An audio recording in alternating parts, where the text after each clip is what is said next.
여러분 지난주에 드린 말씀 혹시 제목이라도 기억되십니까? 예. 바쁘게 살았는데 뭘 또 물어보세요. 예, 마음의 기쁨에 대한 말씀을 전했습니다. 하나님께서 우리의 마음에 샘솟듯 솟아나는 그러한 기쁨을 우리에게 행복을 주셨다. 이 기쁨과 행복은 그 누구도 빼앗아갈 수 없는 기쁨, 이런 기쁨과 행복을 우리에게 주셨다 말씀을 드렸습니다. 여러분 어떻게 한 주간 행복하셨습니까? 예, 행복하신 것 같으네요. 지난주 말씀 가운데 아브라함 링컨이 했던 말 혹시 기억나실지 모르겠습니다. 사람은 행복하기로 마음 먹은 만큼 행복하다. 예. 행복은 마음 먹기에 달려있다, 그런 말 아니겠습니까? 행복은 바로 우리의 마음에 있다라는 그런 말입니다. 근데 링컨이 이 말만 한 게 아닙니다. 이어서 덧붙여서 했던 말이 바로 이런 말입니다. 우리를 행복하게 만드는 것은 우리를 둘러싸는 환경이나 조건이 아니라 늘 긍정적으로 세상을 바라보며 아주 작은 것부터 행복을 찾아내는 우리 자신의 생각이다. 행복해지고 싶으면 행복하다고 생각하라. 예. 긍정적으로 세상을 바라보는 그 마음, 그 생각, 아주 작은 것에서 행복을 찾아내는 이런 마음과 생각이 행복을 만들어낸다라는 그런 것입니다. 예. 다시 말하면 어떤 마음과 어떤 생각으로 사느냐가 행복하느냐 불행하느냐를 좌우하게 된다는 것입니다. 어떤 마음, 어떤 생각을 가지고 살아가느냐, 거기에 달렸다. 그래서 성경에도 우리의 마음의 중요성을 이렇게 말했습니다. 잠언 4장 23절에 보면 같이 보겠습니다. 모든 지킬 만한 것 중에 더욱 내 마음을 지키라. 생명의 근원이 이에서 남이니라. 마음을 잘 지키는 게 너무 중요하다. 마음을 잘 지키는 것은 행복과 불행만 결정한 것이 아니라 아예 생명까지도 좌우한다 라고 말씀하셨습니다. 오늘 본문도 마찬가지입니다. 오늘 본문에도 행복이 어디서 오는지 주님께서 친히 말씀해 주셨습니다. 21절을 보면 또 여기 있다 저기 있다 못하리니 하나님의 나라는 너희 안에 있느니라. 바리새인들이 예수님께 물었습니다. 하나님의 나라가 언제 어디에 임합니까? 라고 물어봤을 때 예수님께서는 하나님의 나라, 곧 천국은 볼 수 있게 임하는 것이 아니다. 그리고 여기 있다 저기 있다 할 것도 아니라 하나님의 나라는 너희 안에 있다. 너희 속에 있다 라고 말씀해 주셨습니다. 천국이 우리 안에, 우리의 마음 속에 있다는 것입니다. 그렇습니다. 천국의 그 기쁨, 천국의 그 행복은 바로 마음에 있다는 것입니다. 행복은 마음 먹기에 달려 있습니다. 요한복음 15장 11절에도 내 기쁨이 너희 안에 있어 너희 기쁨을 충만하게 하려 함이니라. 자, 그렇다면 어떤 마음, 행복이 우리 마음에 있다면 마음도 한두 가지가 아닌데 어떤 마음을 가질 때 행복할 수 있을까요? 어떤 마음? 행복한 사람들은 어떤 마음을 품고 살아갈까요? 행복자의 마음, 어떤 마음일까요? 하나님 나라는 너희 안에 있다. 그래서 제가 전문가의 말을 빌려서 행복자의 마음은, 행복하게 살아가는 사람들은 도대체 어떤 마음으로 살아갈까? 어떤 마음이 행복한 삶일까? 자, 미국 시카고 호프대 심리학과 교수인 데이비드 마이어스라는 사람이 연구를 했습니다. 사람이 도대체 무엇 때문에 행복한가? 연구를 했습니다. 행복의 요인, 무엇 때문인가? 행복의 요인들을 면밀하게 조사해서 한 의학지에 그 결과를 발표했습니다. 그가 행복에 관한 논문 146편을 전문가들이 이야기한 146명의 전문가가 행복에 대해 이야기하는 그 논문들을 다 검토를 해서 분석을 했습니다. 그리고 39개 나라, 세계 각지의 39개 나라 1만 8천 명을 대상으로 행복지수를 설문을 돌려서 조사를 했습니다. 그리고 과연 행복이 어디서 오는가? 성별, 남자, 여자, 성별, 나이, 결혼 여부, 소득 수준, 뭐 이런 변수들을 다 분석을 해서 행복 지수를 조사를 했습니다. 결과 146명의 행복에 대한 전문가들의 그 논문들 다 검토하고 39개 나라 각 층의 사람들의 여러 상황들을 다 설문조사에서 나온 결과 결혼 여부는 약간의 변수가 되었습니다. 기혼자가 그래도 조금 더 행복하더라는 겁니다. 그거 외에는 다른 변수들은 행복과 무관하다라고 밝혀졌습니다. 조사 결과 오히려 행복을 위해서 가장 중요하게 작용한 것은 바로 심리 구조였다라는 결론을 내렸습니다. 무슨 말이냐? 다른 여건이 문제가 아니라 어떤 심리, 어떤 마음을 가지고 살아가느냐가 행복의 가장 큰 변수더라라는 것이었습니다. 오히려 행복하기 위해 가장 중요하게 작용한 것이 바로 심리 구조였다. 바로 행복해지기 위한 심리 구조를 지닌 사람은 행복하더라는 것입니다. 어떤 마음, 행복해지기 위한 마음을 가지고 살아가느냐가 행복의 열쇠였다라고 결론을 내리고 있습니다. 쉬운 말로 행복은 마음에 달렸다 그 말 아니겠습니까? 어떤 심리를 가지느냐에 따라서 행복이 달려있다는 것입니다.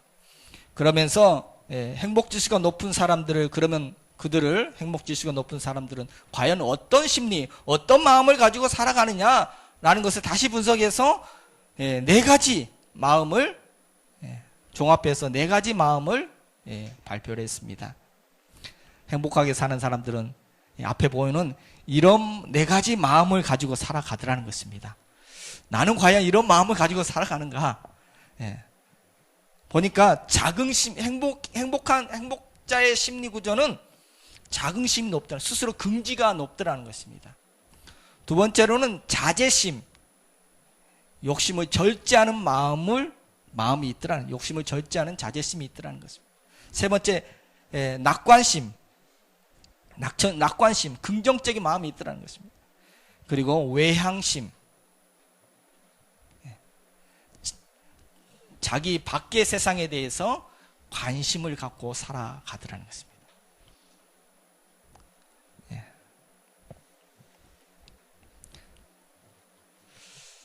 뭐 146명의 전문가, 39개 나라 각 층의 사람들 총조사해서 결국 마음의 행복이 달려있더라. 그래서 이런 마음을 품고, 네 가지 마음을 품고 있는 사람들이 보니까 다 행복지수가 행복하게 살아가더라. 자긍심이 있고 긍지가 있게 살아가고 욕심을 절제할 줄도 알고 낙천적으로 낙관심, 긍정적으로 바라보는 눈이 있고 자기만 생각해 자기 밖의 세상에 대해서 관심을 가지고 살아가고 이런 사람이더라 라고 이렇게 전문가들에 의해서 의학적으로 증명된 이 네 가지 심리 구조를 발표했는데 저는 이것을 보고 깜짝 놀랐습니다. 목사님 왜 놀라셨나? 바로 이 마음은 성경에서 가장 강조하는 마음들입니다. 이 네 가지 심리 구조는 이미 성경에서 우리들에게 그런 마음에 대해서 늘 수없이 말하고 있는 마음들이었기 때문입니다. 행복의 열쇠가 되는 이 네 가지 마음, 이미 하나님께서 우리에게 주신 것들이었습니다. 그래서 우리 행복할 수밖에 없구나 다시 한번 발견했습니다. 그리스도인들이 행복할 수밖에 없는 것은 이미 이런 마음들을 우리에게 하나님 이미 주시고 계시는구나. 마치 부모가 용돈을 아이 통장에 넣어놨는데 아이가 모르고 있는 것 뿐입니다. 이미 용돈을 넣어놨는데 모르고 있습니다. 이미 주셨는데 그것을 알게 되면 꺼내 쓰면 되는 건데, 꺼내서 행복을 누리면 되는 건데, 이미 우리의 마음에 하나님께서 마음의 통장에 행복할 수밖에 없는 이런 마음을 이미 넣어주셨다는 것입니다.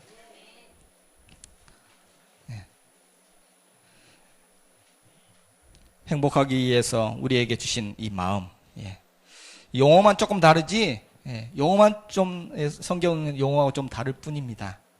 과연 하나님께서 우리에게 이미 주신 그 네 가지 마음, 성경은 무엇라고 표현해 말씀해 주고 있습니까?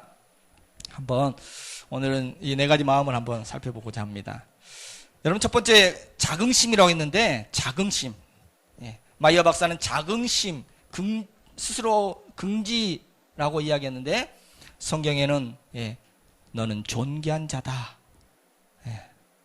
내가 얼마나 소중한 사람인지 이 자긍심, 이 자존감을 하나님께서 우리에게 높여주시고 계십니다. 창세기 1장 27절 31절 우리 같이 한번 읽겠습니다.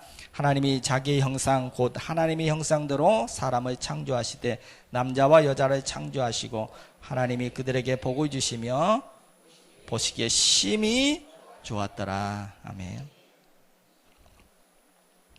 여러분, 성경을 딱 펼치면 성경의 첫 장 창세기 1장부터 하나님께서 우리가 얼마나 존귀한 존재인지를 말해주고 있습니다.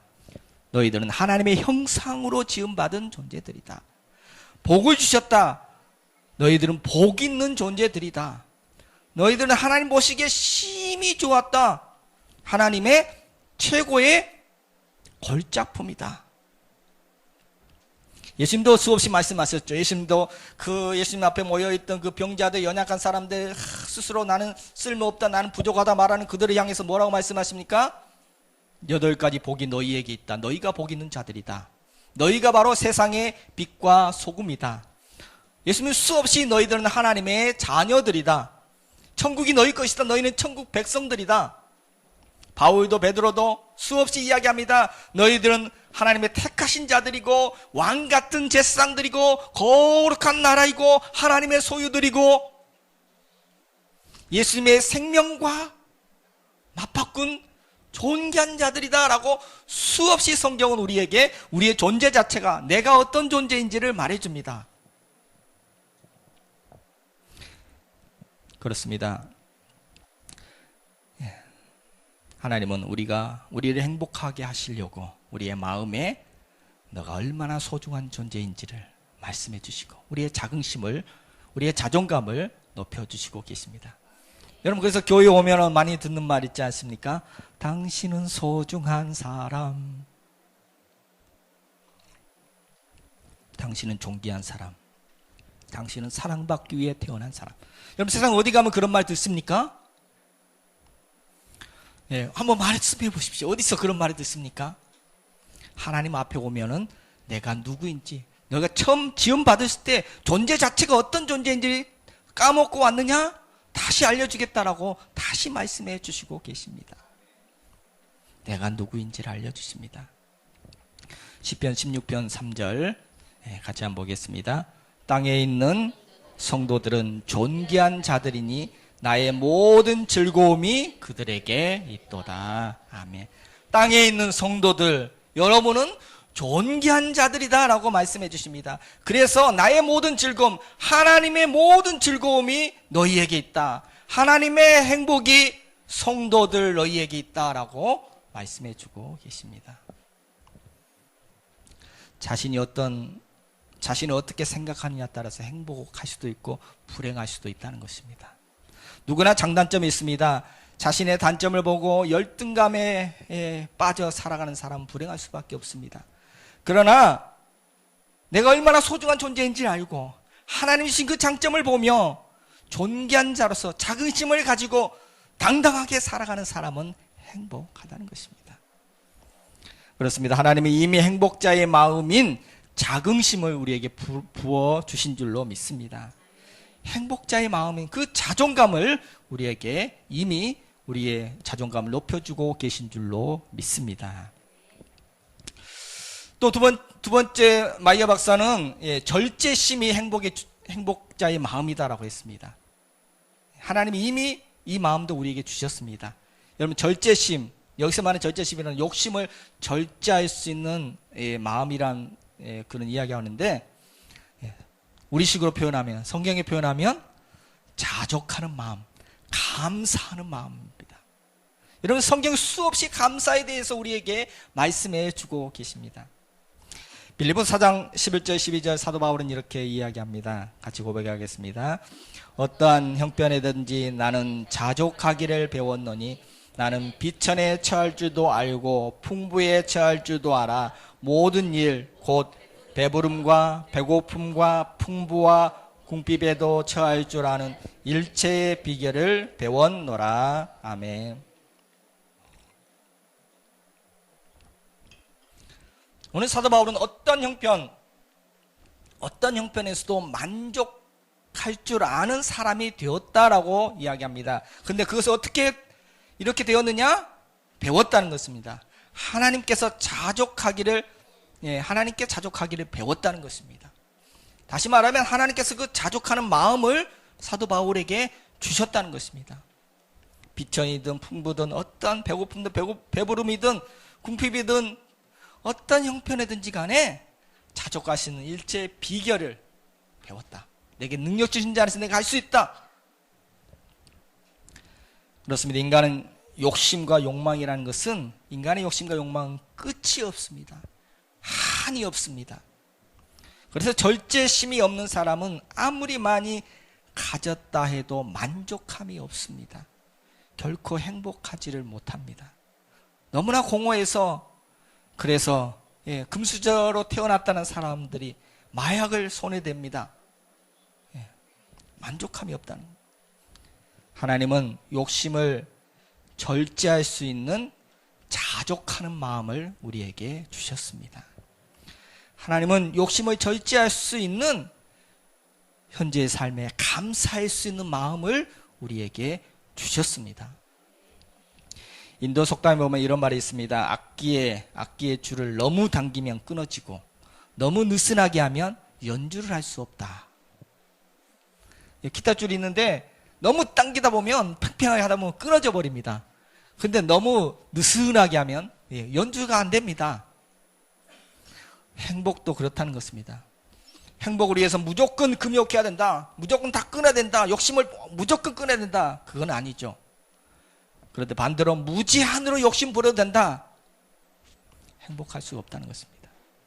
적당히 욕심을 절제할 줄 알고 자족하는 마음이 있을 때 비로소 행복을 연주할 수 있다는 것입니다. 디모데전서 6장 8절에 말씀하십니다. 우리가 먹을 것과 입을 것이 있은즉 족한 줄로 알 것이니라. 먹고 있는 것만으로도 족할 줄 알고 감사할 수 있는 그런 마음을 가질 수 있는 사람은 행복한 사람일 것입니다. 여러분, 서양 속담에도 행복은 감사의 문으로 들어와서 불평의 문으로 나간다라고 말하고 있습니다. 여러분, 탈무드에도 이런 말이 있습니다. 넘겨주시죠. 탈무드에도 보면 세상에서 가장 사랑받는 사람은 칭찬받는 사람이요, 가장 행복한 사람은 감사하는 사람이다. 지혜의 말을 모아놓은 이 탈무드에서 사람들에게 사랑받고 싶으면 사람들 칭찬을 많이 하면 된대요. 칭찬을 잘하는 사람은 사랑을 받고 살아간대요. 근데 행복한 사람은 누구냐? 감사를 많이 하는 사람이 행복한 사람이라는 것입니다. 감사의 문으로 행복이 들어온다는 것입니다. 감사가 넘치는 사람은 가장 행복한 사람이 될 수 있다라고 말해주고 있습니다. 지옥은 불평으로 이루어지고 천국은 감사로 이루어집니다. 만족하십니까? 네. 부부 모임에서 질문을 던졌습니다. 여러분의 배우자, 자신의 배우자에 대해서 100% 만족하시는 분 손들어 보십시오. 했더니 아무도 손을 안 들더라고요. 이 강사가 여러 군데 찾아다니면서 이런 질문을 계속 던졌는데 거의 손드는 사람이 없더라는 것입니다. 배우자에 100% 만족하시는 분 손들어 보십시오. 내 마음의 100% 만족을 주는 배우자가 그 누구에게도 없더라는 것입니다. 그래서 대부분 한 번쯤은 이혼을 생각해 보기도 한다고 합니다. 배우자에 실망했기 때문이겠죠. 그런데 사실 이혼한 사람들의 공통적으로 말하는 1위가 바로 후회한다는 것입니다. 그리고 또 한 번 이혼한 사람이 재혼을 했을 때 실패율이 처음 결혼할 때보다 20-30% 더 높다는 통계도 나오고 있습니다. 다시 만나봤더니 여전히 만족감이 없다는 거죠. 다른 사람은 모두 행복하게 사는 것 같고 다른 배우자는 내 배우자보다 더 잘하는 것 같은데, 여러분, 이것이 가장 큰 착각이라는 것입니다. 내 마음이 변하지 않으면 결코 만족스러운 배우자는 없습니다. 우리 지난주에 인생은 장미꽃과 같다는 말씀을 드렸는데, 장미꽃을 보면서 어떤 사람은 장미꽃을 보면서 왜 이렇게 가시가 많아? 이 가시만 없어지면 좋을 것 같은데 라고 하는 사람도 있습니다. 그런가 하면 장미꽃을 보면서 이야, 아름답다. 이 색상이 너무 곱다. 이야, 이 꽃 냄새 너무 좋다. 감탄하는 사람도 있습니다. 사람은 누구나 장단점을 다 함께 가지고 살아갑니다. 배우자의 좋은 점을 보고 감탄할 수 있는 사람, 만족하며 감사할 수 있는 사람은 행복한 사람일 것입니다. 그런데 자꾸 가시만 없어졌으면 남의 떡은 크게 보이고 자꾸 남과 비교하는 사람은 불행할 수밖에 없을 것입니다. 비교하면 행복은 사라집니다. 왜 그러느냐? 사람은 항상 위를 쳐다보며 비교하며 한숨을 쉬기 때문입니다. 한 가지 팁을 드리겠습니다. 여러분, 비교하고 싶으면 이렇게 비교하면 됩니다. 그러면 비교해도 행복을 빼앗기지 않습니다. 비교하려면 차라리 아래를 보고 비교를 하시면 됩니다. 지하 월세방에 전기세 걱정하며 사는, 나보다 더 어렵게 사는 사람도 분명히 있습니다. 걸어 다니기만 했으면 좋겠다, 걸어 다닌 것만도 부러워하는 나보다 더 아픈 사람도 있습니다. 아래를 보고 비교하면 행복을 빼앗기지 않습니다. 또 비교하려면 차라리 예전에 어려웠던 때와 비교를 해보시면 됩니다. 개구리 올챙이 시절 모른다는 말이 있듯이 올챙이 시절을 잊어버리면 욕심만 가득해지고 불만만 커질 수밖에 없습니다. 어려웠던 적, 그때 참 어려웠던 적, 그때와 지금을 비교해보면 얼마나 감사한지, 지금은 얼마나 행복하게 살고 있는지를 알게 될 것입니다. 그렇습니다. 하나님은 오늘 행복자의 마음인 자족하는 마음을 우리에게 주신 줄로 믿습니다. 행복자의 마음인 현재의 삶의 자리에 감사할 수 있는 마음을 우리에게 주신 줄로 믿습니다. 또 하나님이 우리에게 주신 행복자의 마음은 어떤 마음입니까? 마이어스 박사는 세 번째 낙관적 마음, 낙관적 마음이 행복을 주는 마음이라고 했는데, 우리식으로 표현하면 낙관적인 마음이라는 것은 긍정적 마음, 할 수 있다는 믿음, 잘 될 것이라는 소망, 이게 긍정적 마음입니다. 성경은 얼마나 믿음과 소망을 강조하고 있습니까? 로마서 8장 28절을 보면 성도의 삶의 모습에 대해 이렇게 표현하고 있습니다. 같이 한번 보겠습니다. 하나님을 사랑하는 자, 곧 그의 뜻대로 부르심을 입은 자들에게는 모든 것이 합력하여 선을 이루느니라. 아멘. 오늘 우리에게는 이런 마음이 있습니다. 하나님을 사랑하는 자, 그 뜻대로 부르심을 입은 바로 성도들에게는 무슨 일을 만나든 하나님이 합력하여 선을 이루어 주실 것이다 라는 그런 믿음으로 우리는 살아갑니다. 현재는 어려워도 하나님이 합력하여 좋은 결과를 나타내 주실 것이다 라는 그런 소망으로 우리는 살아갑니다. 하나님, 우리가 행복하게 살 수 있도록 긍정적인 마음인 믿음을 우리에게 부어주시고 계십니다. 하나님, 우리가 행복하게 살 수 있도록 낙관적인 마음인 소망을 우리에게 부어주시고 계십니다. 그래서 교회에 오면 성도들이 가장 많이 하는 말 중에 하나가 바로 아멘. 지금도 아멘 하고 계시죠. 아멘. 이 아멘은 많이 긍정의 말입니다. 아멘이라는 뜻이 바로 그대로 될 줄로 믿습니다. 그렇게 하겠습니다. 긍정의 대답이 아멘입니다. 목사님 말씀할 때 아멘 하는 건 긍정으로 대답하는 것입니다. 그게 무슨 말이에요? 이게 아니라는 것입니다. 아멘 하는 것은 그 말 맞습니다. 그 말대로 하겠습니다. 긍정의 대답입니다. 그래서 교회에 오면은 아멘을 하는 것입니다. 긍정을 하는 것입니다.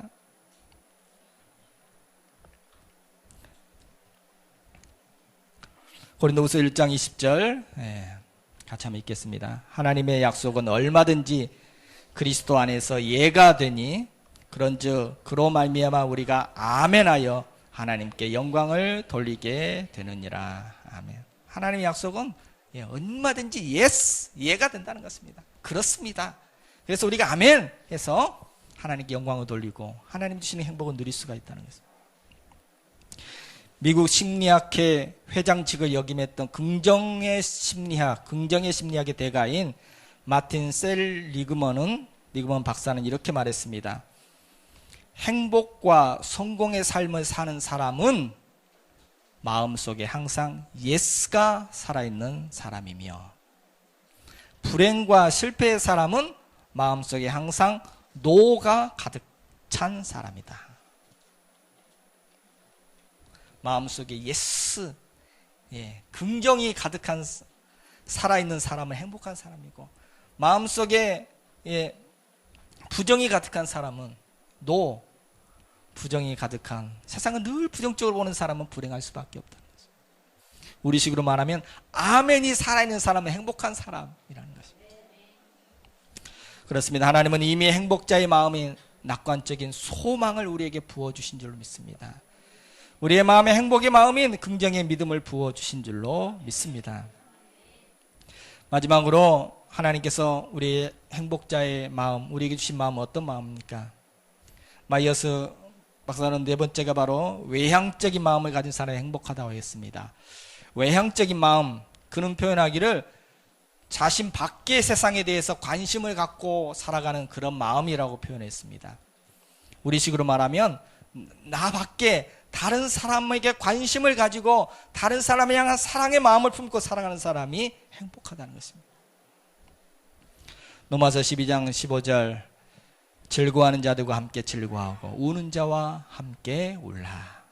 빌립보 2장 4절 같이 보겠습니다. 각각 자기 일을 돌아볼 뿐더러 또한 각각 다른 사람의 일을 돌아보아 나의 기쁨을 충만하게 하라.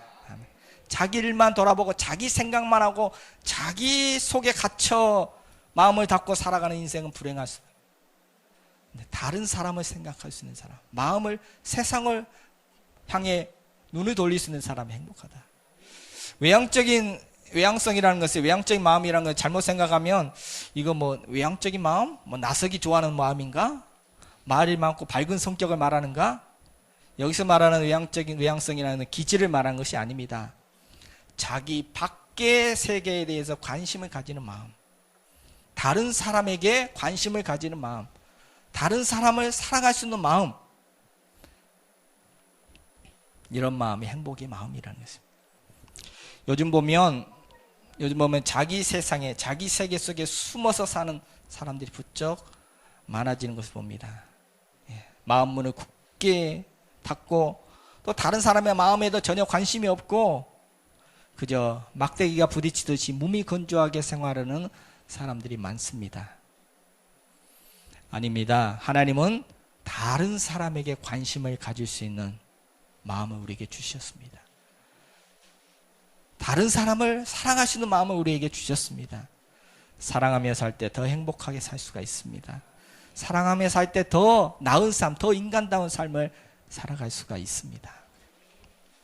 그래서 잠언 15장 17절 채소를 먹으며 서로 사랑하는 것이 살진 소를 먹으며 서로 미워하는 것보다 나으니라. 행복은 소유에 있는 것이 아니라 사랑의 관계 속에 있다는 것을 성경은 말해주고 있습니다. 여러분 창세기 39장에 야곱의 이야기가 이걸 말해주지 않습니까? 야곱이 라헬을 너무 사랑했더니 7년이 하루같이 여겨졌더라. 7년이 며칠같이 여겼더라. 야곱이 사랑하는 까닭에 7년이 너무 짧게 여겨졌더라. 7년이나 삶의 자리가 시간 가는 줄 몰랐더라. 너무 행복했더라. 야곱은 사랑하는 라헬과 결혼할 것을 생각하면서 그 사랑 때문에 막 콧노래를 부르면서 일을 했을 것입니다. 고향을 떠날 때는 외로웠습니다. 혼자 있을 때는 베델에서 외로워서 서글퍼서 눈물도 흘렸습니다. 그런데 사랑하는 사람을 만나고 나니까 너무 행복해서 시간 가는 줄 모릅니다. 사랑하는 사람과 함께하는 까닭에, 그를 사랑하는 까닭에 7년을 며칠같이 여겼더라. 그렇습니다. 햇살을 받으면 꽃이 피어나듯이 따뜻한 사랑의 햇살을 받으면 우리의 삶에도 행복의 꽃이 활짝 피게 될 줄로 믿습니다. 오늘 주님은 말씀하십니다. 또 여기 있다 저기 있다 못하리니 하나님의 나라는 너희 안에 있느니라. 이스라엘아, 너는 행복한 사람이로다. 저와 여러분은 행복한 사람인 줄로 믿습니다. 이미 하나님께서 행복할 수밖에 없는, 전문가들이 다 조사해 보니까 행복자의 마음이라고 발표했던 것이 바로 하나님께서 성경에서 그렇게 말씀하시고 우리에게 이미 부어주신 마음이라는 것을 다시 한번 발견합니다. 하나님을 믿는 우리는 이미 행복자의 심리 구조를 선물 받은 사람들인 줄로 믿습니다. 천국은 이미 우리 안에 있습니다. 행복은 여기 있다 저기 있다가 아니라 내 안에 있습니다. 마음이 바뀌면 세상이 행복하게 보입니다. 마음이 바뀌면 천국이 보입니다. 오늘 또 행복자의 마음, 이 네 가지 마음으로 나는 존귀한 자다, 하나님의 자녀된 긍지를 가지고 주어진 삶의 자리에 자족하고 감사하며 긍정적인 믿음의 소망으로 삶을 바라보고 사랑하는 사람들과 관계 속에 참된 행복을 누리며 살아가는 복된 삶이 되시기를 주님의 이름으로 축복해 드립니다.